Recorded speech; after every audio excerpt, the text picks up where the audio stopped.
The helicopter's rotors whipped the thin mountain air into a frenzy, sending a storm of grit and dust spiraling across the landing pad. Lieutenant Colonel Dara Blackwood stepped down from the bird, one gloved hand shielding his eyes against the stinging wind. Even here, on the jagged edge of a map most people would never see, his reputation had beaten him to the ground. Decorated in multiple theaters, uncompromising in command, and known to dismiss anyone who didn't meet his exacting standards, Blackwood was a man who expected perfection or nothing at all. The forward operating base was a cluster of concrete, steel, and camo netting clinging to the mountainside, as if defying the wind to blow it away. The air was sharp with altitude, laced with a faint metallic tang of diesel fumes and cordite. A figure approached through the dust, Captain Alaric Thorne, lean and sharp-eyed, his uniform as crisp as if he'd just stepped out of headquarters. "Welcome to Epsilon, Colonel," Thorne called over the roar of the departing helicopter, offering a salute that Blackwood returned with mechanical precision. "The team's assembled for your briefing." Inside, the command center buzzed with controlled energy. Operators in muted uniforms worked over satellite imagery, radio consoles, and maps spread across illuminated tables. Blackwood's eyes swept the room, cataloging ranks, postures, and equipment with the practiced efficiency of a man who had built a career on knowing who could be relied upon and who couldn't.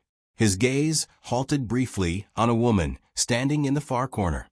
She was plain-clothed in a way that seemed deliberate, nondescript cargo pants, a neutral sweater, hair tied back in a no-nonsense knot. She sat at a communication station, fingers dancing across the controls with quiet precision. No visible insignia, no tactical gear. She didn't look up as he entered. "Full roster, Captain?" Blackwood asked, still scanning the room. "Yes, sir," Thorne replied. "Including our logistics and communications support specialist, Saren Beauclair." The woman inclined her head in acknowledgement, a brief nod before resuming her work. There was something in her movements, a deliberate economy, the kind of precision you didn't learn routing supply requests. But Blackwood brushed the thought aside. Support staff had their quirks. It didn't mean they had teeth. The briefing began. Blackwood stepped to the tactical display, the map glowing in shades of green and brown. "We've confirmed intelligence of a high-value target moving through this corridor in the next 72 hours, he said, tapping the narrow mountain pass. "Our primary observation team will establish here." His gloved finger landed on a ridge that offered a clean vantage of the valley below. From the corner, Saren's voice cut through the quiet. "Calm. Even. Satellite weather data indicates an incoming pressure front. The eastern winds could compromise visibility on that ridge. There's an alternative site with comparable sight lines and natural wind cover." She marked it on her own tablet, a mirror display casting a faint blue glow across her face. Blackwood looked up slowly, his jaw tightening. "Let's keep tactical decisions in the hands of qualified combat personnel, not support staff." His tone was clipped enough to draw a subtle shift in the room's mood. "The primary position offers optimal visibility. We'll proceed as planned." "Yes, sir," Saren replied, voice unreadable. She returned to her console, as if the exchange had already been forgotten. But Thorne, standing just behind her, watched the scene with a flicker of something that wasn't surprise. As the meeting wrapped, Blackwood caught a glimpse of her hand adjusting a dial. A flash of black metal, a ring unlike anything he'd seen outside of highly restricted files. The band was dark, inscribed with a subtle geometric pattern that seemed to shift in the light. And then, just as quickly, her hand dropped out of sight, tucked against her side. The operators began dispersing to their tasks. The sniper team prepped for deployment, equipment checks running with the crisp rhythm of habit. Outside, the mountain wind carried the low hum of generators and the scent of brewing coffee from the mess hall. Blackwood moved through the activity, assessing readiness.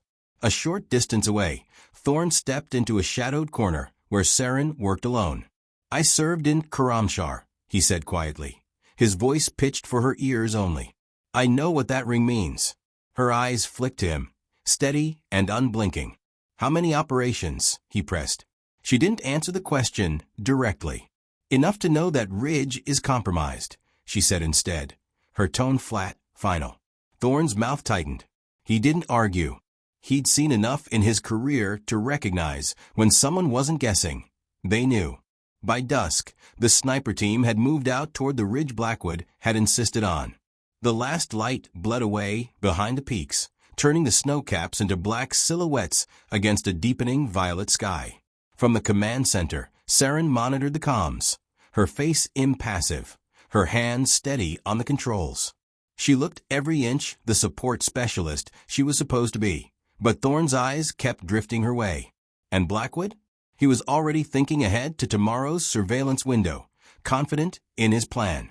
He didn't see the trap, not yet. But Saren Vauclair had already spotted it.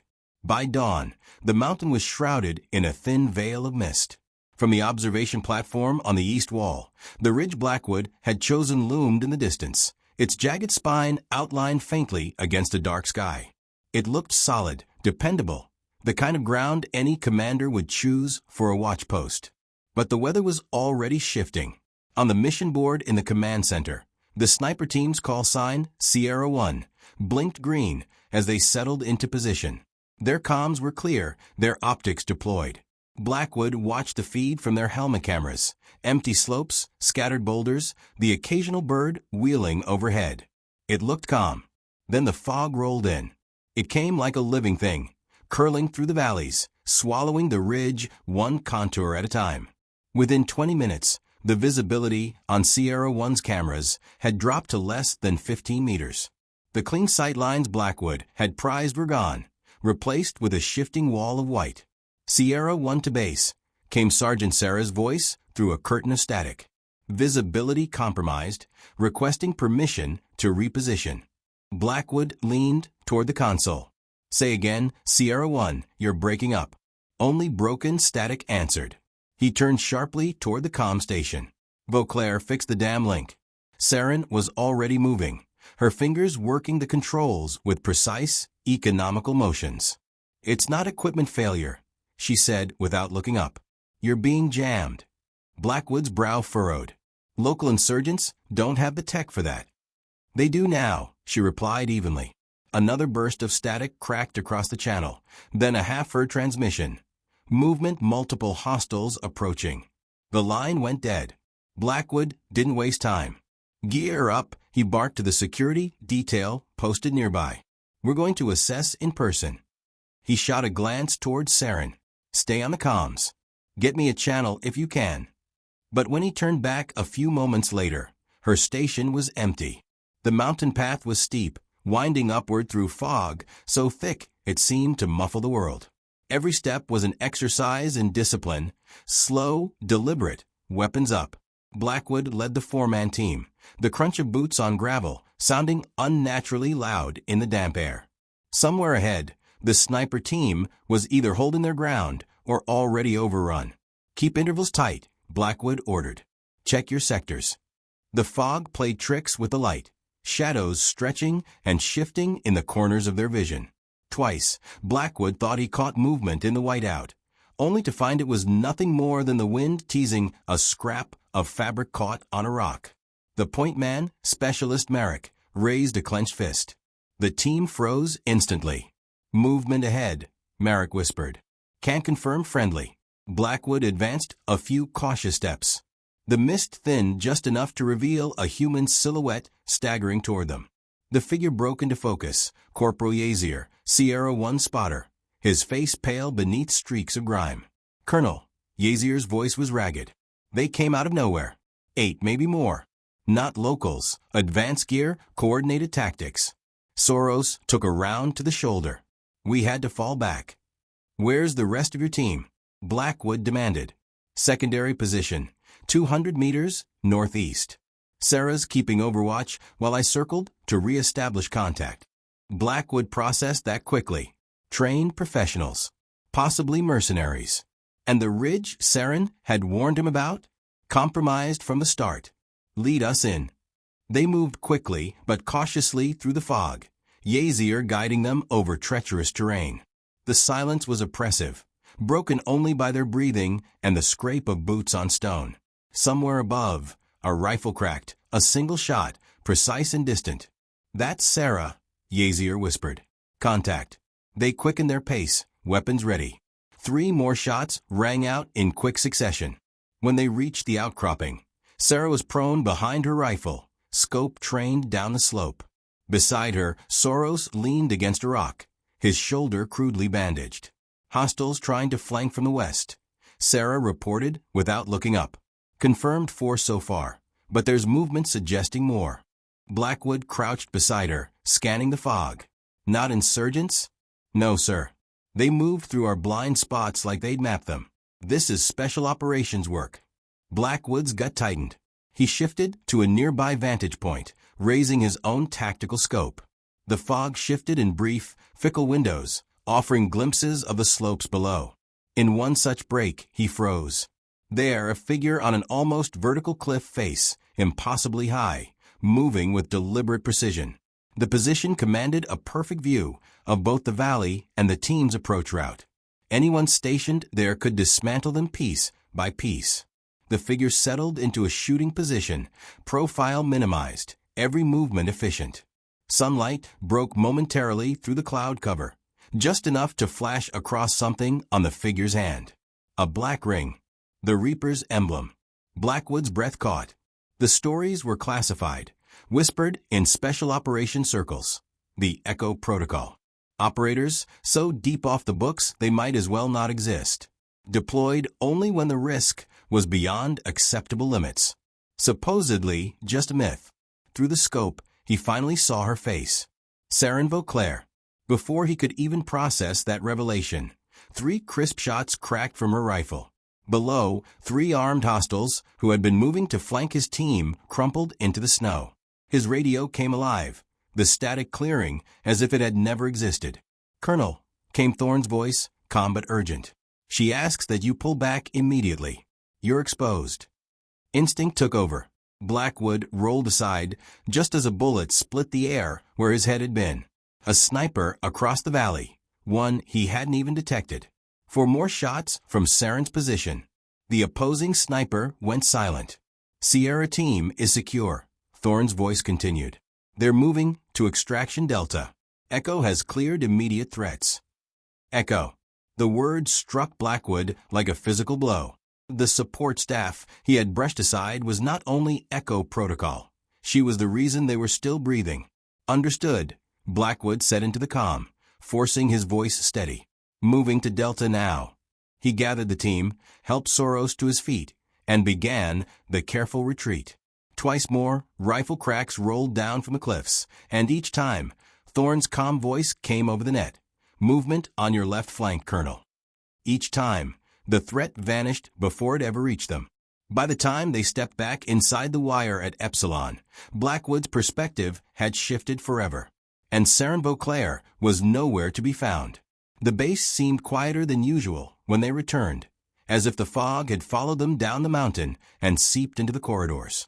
Epsilon's walls had always been thin, plywood, cinder block, prefab panels hammered together by necessity, but tonight they held a heavier silence. Medics whisked Soros toward the clinic. Sarah and Yazier peeled off for decontamination and a hot rinse that wouldn't wash the adrenaline from their hands. Blackwood signed the intake forms with a pen that felt heavier than a rifle. He should have been writing incident summaries, logging times and bearings, filing a request for counter-jamming analysis. Instead, the image kept cutting through the paperwork. A figure balanced on a sheer wall, a black ring catching a sliver of sun like a predator's eye. Saren Vauclair, support staff, had fired the shots that saved his team. Echo Protocol, myth, had breathed in his ear through Thorne's voice. "Sir." Thorne was waiting near the ops door, posture relaxed, eyes alert. "Sierra team secure. Comms are stable again. Jammer cut off the moment we started moving downhill." "Professional gear," Blackwood said, almost to himself. "Someone wanted us blind." Thorne nodded. "Not the local militia. Not with those flanking patterns." Blackwood set the pen down, the click sounding too loud in the cramped office. "Where is she?" Thorne didn't feign confusion. "I haven't seen her since we lost the first signal. Her bunk case is open and empty." Of course it is, Blackwood thought. The weathered case under the cot had never held spare headsets and cable ties. It had been a door with hinges, open, and a different world stepped through. "Conference room," he said. 20 minutes. "Sierra team plus you. I'll find Vauclair." He didn't have to look long. The comms room door was closed, the red secure channel light winking like a heartbeat. He knocked once. "Enter," came the calm reply. Saren sat facing a terminal that threw shifting grids of satellite overlays across her features, the light turning her irises into mercury. She wore the same nondescript clothes as always, yet her presence had changed. Or maybe his vision had. The economy of motion, he'd read, as clerical precision, was the stillness of a coiled spring. She finished speaking into a throat mic, listening, then clicked off the secure line. "Colonel," she said, turning her chair. No surprise. No apology. No pretense. "How long," he asked, "were you going to let me treat you like you were here to refill printer paper?"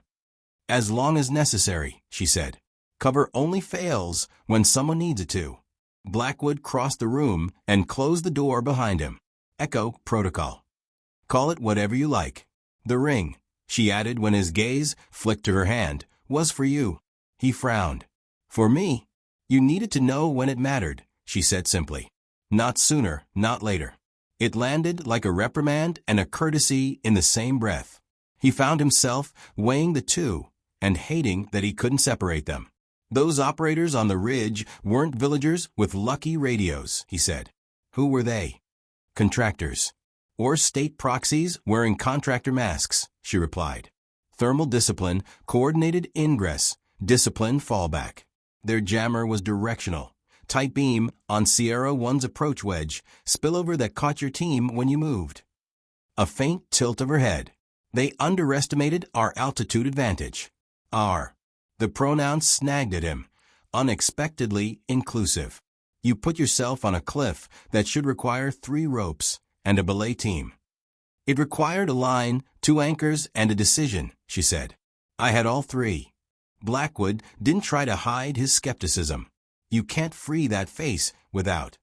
She lifted a palm. "We're not going to inventory my certifications, Colonel. You need to know this. The ridge was compromised before you walked into the briefing room." He stared. "They heard the plan." "They heard you," she corrected, no malice in the words. "They piggybacked a passive tap onto our external weather array. It fed them audio from the command center at low fidelity. Enough to place Sierra 1. Enough to plan an elegant ambush." He exhaled, shame and anger mixing into something metallic at the back of his tongue. "And you neutralized that equipment while I was out there stumbling through fog." "I neutralized it after you were moving," she said. "Taking it down sooner would have spooked them into retasking. Better to let them commit." He studied her, the precise stillness, the absence of gloating, the clinical sequencing of events. "You turned my mistake into bait." "I turned their overconfidence into an opening," she said. "Your team came home. That's the only metric that matters tonight." A long beat stretched, thin but unbroken. He didn't fill it with defensiveness. He'd been in this uniform long enough to know when he'd been the slowest mind in the room. "Debrief in 10, he said. "I want you there." Her mouth compressed, not quite a smile. "As logistics and communications?" "As Saren Vauclair," he said. "Whatever rank that implies when paper looks the other way." She inclined her head. "Understood." The conference room's air was stale coffee and damp wool. Sarah sat with her hands wrapped around a cup as if it were a wound dressing. Yazier's knee bounced under the table. Energy he couldn't shake. Thorne stood by the monitor, the area map frozen on the moment the fog swallowed the ridge. Saren took a chair at the end, where the stenographer would usually sit. No one asked who she was. No one looked away for long. "Walk it," Blackwood said. Sarah's account was clinical. Initial set, visibility degradation, indistinct movement at bearings, first contact, withdrawal to secondary. Yazier filled the gaps. The moment the fog thickened enough to turn distance into rumor, the silhouette that didn't move like an animal, the first whisper of a barrel lifting. "They had our blind spots plotted," Sarah added quietly, "like they'd rehearsed on a 3D model." "They had," Saren said, 2 words dropped into the center of the table. Thorne tapped a key. The screen switched to an overhead of a ridge, then a wireframe with approach vectors traced in faint lines. Captured from their fallen forward scout, Thorne said. Helmet cam cache. Saren pulled the card when we passed the counter-sniper nest. Blackwood looked to her. I was in position to collect, she said. They'd pre-modeled the ridge based on commercial satellite images and older survey data. Good work, wrong assumptions. Their wrong assumption, Thorne said dryly, was that their only unknown was weather, and that their opponents would behave predictably, Saren added. They never considered an overwatch from the eastern face. Sarah exhaled a tight breath that might have been a laugh. Because there isn't one. There is if you refuse to accept the map's opinion, Saren said. Blackwood let the discussion roll forward. Angles, shot timings, the inexplicable moment the jamming lifted, which turned out not to be inexplicable at all. Their power supply was line-of-sight dependent, Saren said. I broke the line. She left the how unspoken. Blackwood decided he didn't need the blueprint. The result was carved into the fact that everyone in this room was breathing. When the formal debrief ended and the others filed out, he nodded for Thorne to stay. Saren remained without being asked, as if she had anticipated the shape of the next conversation. Echo Protocol, Blackwood said finally, the word sounding less like a label and more like a fault line. Thorne leaned against the wall. We don't say it often. We don't admit it exists, Blackwood said. Saren folded her hands. The black ring rested lightly, the metal mat, the etched wings almost invisible until the light found them. It works because disbelief is our first layer of armor. He met her eyes. How many operations? 37, she said. This makes 38. He didn't try to reconcile the number with the youth in her face. He was old enough to know those equations never balanced. Why epsilon? Why now? This is border surveillance, not a war front. On paper, she said, it is. Off paper, there's a Class 1 asset projected to move through this sector in the next 48. The chance of failure, without intervention, was assessed at 43%. The number was too specific to be guesswork. 43. Models are imperfect, but trends are persuasive, she said. Whoever orchestrated tonight was testing the perimeter, measuring response time, mapping which doors rattle and which are welded shut. You rattled. He accepted it, not as an insult, but as a fact. And you welded. For tonight, she said. Tomorrow is another geometry problem. Something softened in him then, not surrender, but recalibration. The world had tilted and settled at a new angle. His pride scratched at the adjustment, but his pragmatism welcomed the stability. You warned me in the briefing, he said. I dismissed you. My cover worked, she replied. You were supposed to see a support specialist. If you treated me differently, our enemy might have noticed. Then why the ring, he asked. Why let me see anything at all? Her gaze flicked to the metal again, as if weighing whether it mattered. Sometimes you need to know the cavalry exists, she said. Not their names. Not their saddle colors. Just that you're not alone on the hill when the fog closes. He sat with that a moment. The chair creaked when he leaned back. You'll stay on this mission. I'll remain until I'm reassigned, she said. And you'll likely never know when that happens.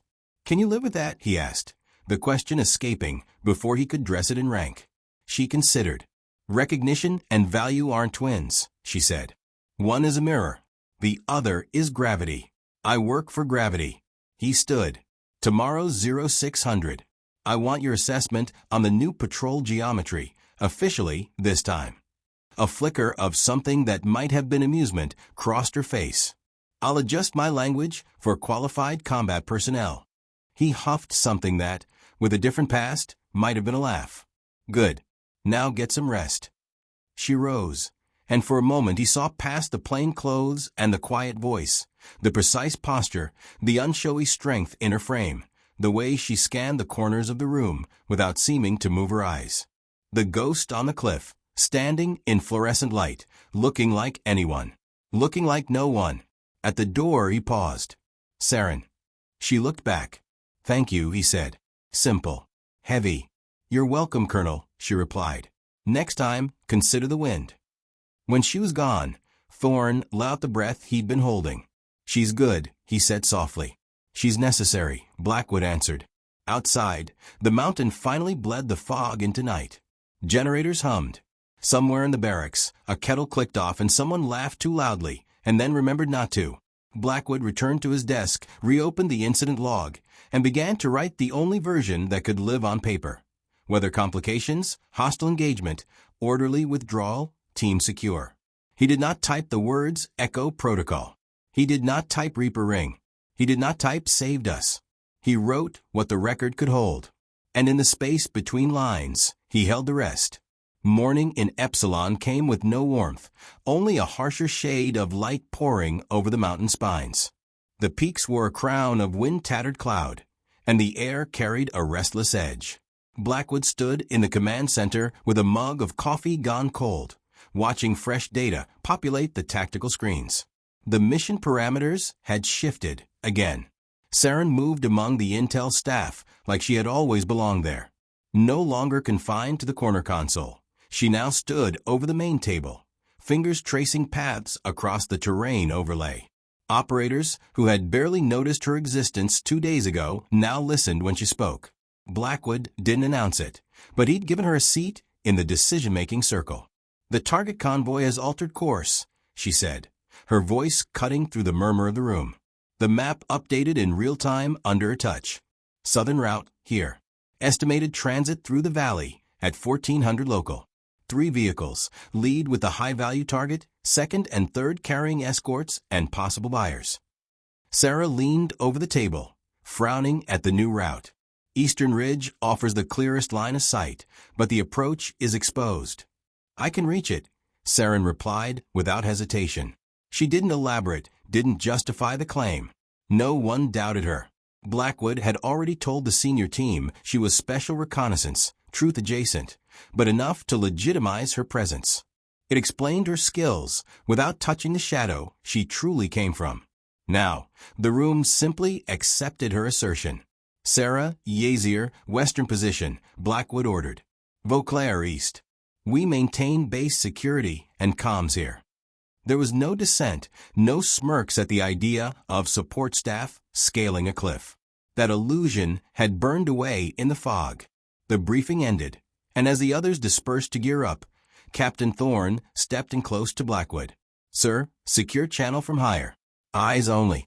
Blackwood took the call in his office, locking the door behind him. The encryption interface came alive, its green glow throwing shadows across his desk. The voice from command was clipped and urgent. Intelligence update. The target was not merely transporting nuclear material. It was a live auction. Representatives from 3 terrorist organizations would be present, each bidding for the warhead components. The convoy was both transport and marketplace. If it got through, containment would be near impossible. When the call ended, Blackwood sat for a long moment, elbows on the desk, hands steepled. This wasn't border surveillance anymore. It was a geopolitical fault line waiting to break. When he stepped out, Saren was waiting in the corridor, leaning casually against the wall. She didn't ask what was said. She didn't need to. "It escalated," she stated. Blackwood narrowed his eyes. "You know, my network knows," she said.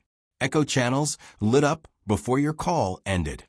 "You still call it Echo out loud?" he asked. "I call it what it is." She tilted her head.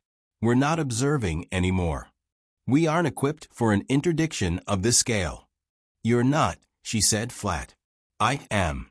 And I've already called for support." Blackwood took a step toward her. "From where?" "There are 2 more Echo operators within 50 clicks. One's been here as a contingency since last week. The other was redirected from a lower priority op at dawn." "Were they always there? Does it matter?" "It matters to me." She studied him, her eyes giving nothing away. "One was in position before you arrived. The other is here because the numbers changed." Numbers. The failure risk moved north of 60%. That triggers a redeployment. Blackwood exhaled through his nose. "You've got ghosts scattered across the region, just waiting to be activated." "Across every region where American interests are at stake," she corrected. "That's the job." By midday, The operation was set like clockwork. Sarah and Yazier confirmed position on the western rise, their silhouettes vanishing into stone and shadow. Saren vanished entirely, scaling the eastern ridge with nothing but a coil of line, a compact pack, and movements so precise they seemed rehearsed. The two new operators, codenamed Echo 2 and Echo 3, materialized without fanfare. One melted into the rocky spur north of the valley. The other disappeared among the high crags on the southern lip. They slid into the comms net without introduction, their voices crisp and minimal. From the command center, Blackwood watched drone feeds showing the convoy's slow approach. Dust plumes marked their progress along the twisting road, 3 vehicles bracketed by armed escorts riding in the beds. Through Saren's lens feed, the lead vehicle came into crystal focus. "I have visual confirmation," she reported. "Target in the lead. 3-man security team inside. Thermal shows additional heat signatures in the second vehicle, likely the buyers." "Sierra confirms," Sarah added, counting 12 armed personnel plus drivers. Echo 2 and Echo 3 in position. Came 2 unfamiliar voices, one male, one female. "Ready on your mark, Echo 1. Blackwood blinked. "Echo 1. "That's me," Saren said over the net, as if it were obvious. "Colonel, your authorization." The weight of that moment pressed into him. Echo protocol operated beyond his chain of command, yet she was still offering him the nod. Respect or a test? He wasn't sure. "Execute," he said. The strike unfolded like choreography. Echo 2 neutralized the lead vehicle's driver with a single suppress shot, steering the convoy into a bottleneck. Echo 3's fire dropped the rear escort before they could dismount. Saren's first 2 rounds cut the convoy's central spine, taking out the buyers before they could reach for weapons. 40 seconds later, it was over. All hostiles neutralized. Saren's voice came through, calm as though she were reciting weather data. HVT contained. Materials intact. Requesting extraction for prisoners and evidence. Blackwood already had the team spinning up. ETA 15 minutes. He watched through the drone feed as Echo operators moved like shadows among the disabled vehicles, swift, efficient, methodical. No wasted motion. No stray casualties. By the time the extraction team touched down, the site was secured, the prisoners zip-tied, and the nuclear components sealed in lead-line containers. The entire operation would read like a clean intercept in the official logs. There would be no mention of Echo. No mention of Saren Vauclair. At the perimeter, Thorne stood beside him, both men watching the drones pull back. "Ever seen anything like that?" Blackwood asked quietly. Thorne's mouth twisted in something like respect. "Once.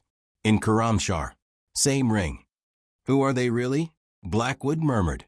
"The best there ever were," Thorne said, "and the ones no one will ever admit existed."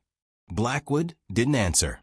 Somewhere out in the valley, Saren was dismantling her gear, ready to vanish again. He knew she wouldn't be in his command logs tomorrow. But he also knew this. If the shadows had faces, they looked a lot like hers. The debriefing room smelled faintly of gun oil and stale coffee, the way every operational space did after a mission that went right but still left everyone a little raw. Senior officers from regional command were seated along the far wall, pens scratching as Blackwood delivered the official version of events. The operation succeeded due to timely intelligence, precise coordination, and the skill of our reconnaissance teams, he concluded, his voice steady, diplomatic. He omitted names, omitted the impossible shots from the eastern cliff, omitted the 3 Echo operators, whose presence had tipped the scales.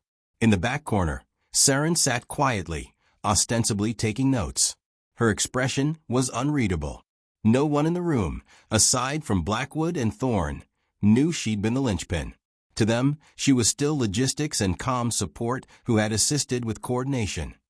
When the room cleared, Blackwood remained at the head of the table, watching her.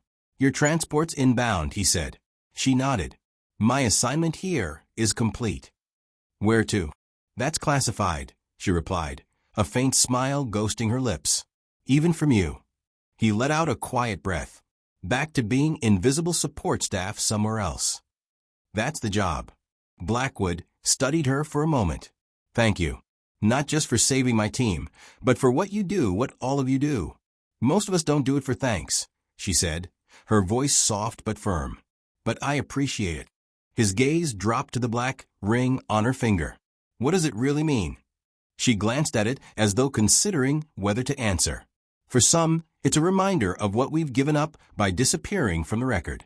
For others, it's a link to the few who understand the work. For me, she looked up. It's a reminder that the most important work often happens in the shadows. Recognition isn't the same as value. The words hung in the air, steady and unflinching. They met again at the base perimeter, the morning sun burning gold through the thinning clouds.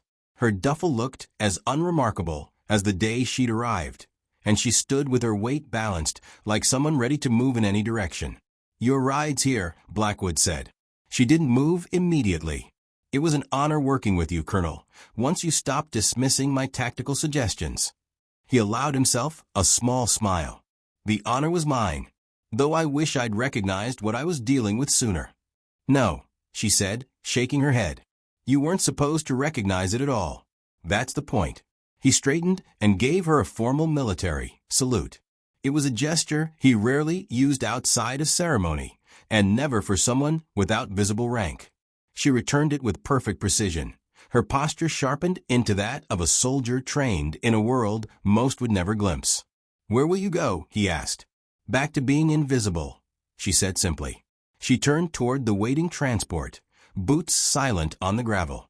As the vehicle rolled down the mountain road, Blackwood caught sight of another helicopter arriving with fresh personnel.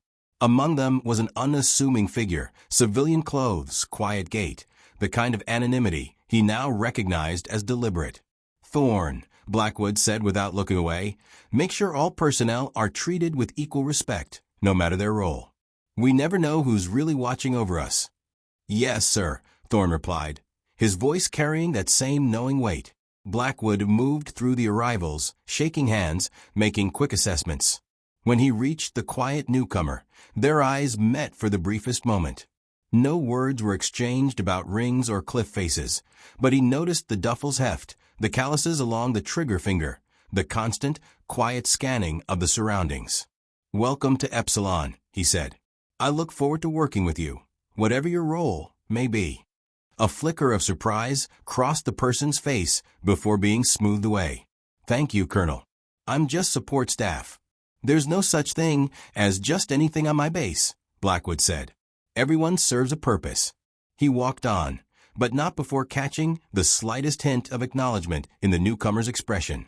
At the edge of the pad, he glanced back toward the road where Saren's transport had vanished into the distance. Somewhere beyond the peaks, she would slip into another name, another uniform, another life. Her victories would never be recorded, but he would remember. And the next time someone stood quietly on the periphery, blending in too well, he would look closer. The mountains loomed around the base, vast and silent. Somewhere out there, another echo was already in place, waiting. Somewhere else, another commander might already be making the same mistake Blackwood once had, dismissing someone as just support staff, without realizing they were in the presence of a ghost. And in that ghost's shadow, a mission's fate might already be decided.